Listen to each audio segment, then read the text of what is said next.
Right now, in your house, you can flip a switch and the dark disappears. That's such a normal part of your life that you probably never think about it. But that little switch is doing something your ancestors never had. For over 99% of human history, when the sun went down, that was it. No backup, no light switch, just true, total darkness for 8, 10, sometimes 12 hours straight. And in that darkness, something strange happened inside the human brain, a fear response so deep, so wired in, that it's still sitting inside you right now, thousands of years later, even though you've probably never had to worry about being eaten in your sleep. Today, we're going to talk about why humans are afraid of the dark, not as a silly childhood fear, but as one of the most rational survival responses your ancestors ever developed. Let's start with the obvious question. Why would darkness itself be dangerous? Darkness isn't a predator, it's not a poison, it's just the absence of light, but that's exactly the problem. Humans are, biologically speaking, terrible in the dark. Our eyes are built for daylight. We have almost no night vision compared to the animals we shared the landscape with. Look at a cat's eyes or an owl's eyes or the eyes of a lion. They're built with a reflective layer behind the retina that bounces light back through the eye a second time, dramatically boosting night vision. Humans don't have that layer, we lost it or never evolved it, somewhere back in our primate history. So picture this, you're an early human, maybe 200,000 years ago, sleeping in the open, or in a shallow cave, or behind a flimsy windbreak of branches. The sun sets, and suddenly every advantage you had during the day disappears. During the day, you could see danger coming from far away. You could read body language, spot movement in the grass, notice a predator's silhouette on the horizon. At night, all of that is gone. Your eyes are almost useless, but the predators hunting you? Many of them are just getting started. Lions, hyenas, leopards, saber-toothed cats. Almost every major predator that hunted early humans was significantly more active at night than during the day. Nocturnal and crepuscular hunting, meaning active at dawn, dusk, and through the night, was the dominant strategy for the animals that saw humans as prey, which means for early humans, nightfall wasn't just inconvenient, it was the single most dangerous part of every single day.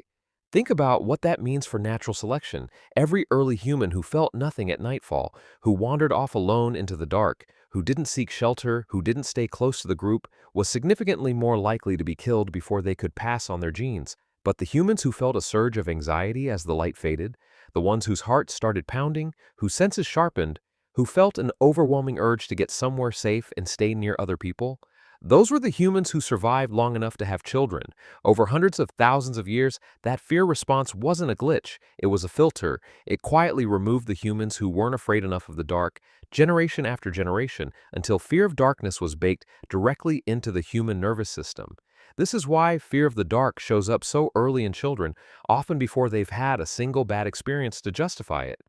Toddlers who have never encountered anything genuinely dangerous in the dark will still cry, freeze, or cling to a parent when the lights go out. That's not learned behavior copied from a scary movie. That's an ancient survival circuit switching on, right on schedule, the same way it switched on in a toddler 100,000 years ago. And here's where it gets even more interesting. It's not really the darkness itself we're afraid of. It's what darkness does to our ability to gather information. Our brains are prediction machines, constantly scanning, constantly trying to answer one question: is anything here going to hurt me? In daylight, your eyes gather huge amounts of information to answer that question instantly.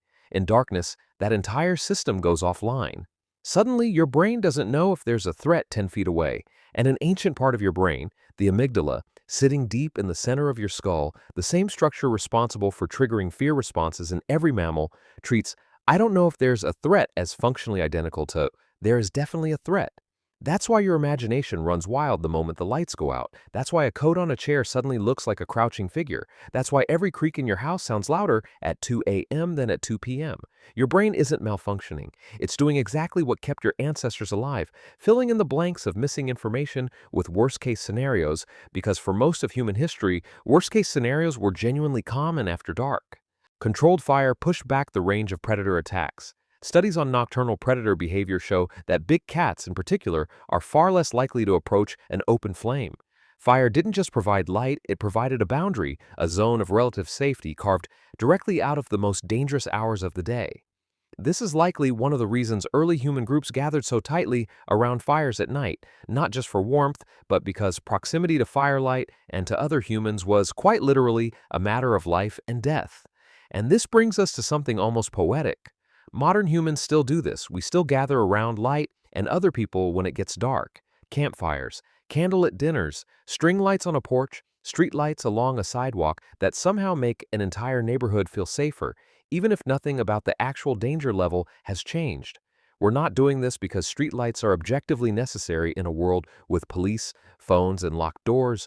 We're doing it because a piece of our brain, dating back hundreds of thousands of years, still associates light with safety and darkness with exposure.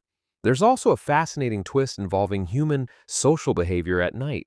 Some anthropologists argue that storytelling itself, one of the most fundamentally human behaviors we have, may have evolved partly around the campfire, specifically because of the dark. Research on remote hunter-gatherer groups found that daytime conversations tend to focus on practical matters, food, resources, minor disputes. But nighttime conversations, once the fire was lit and the group was gathered close together, shifted dramatically towards storytelling, myth, and social bonding.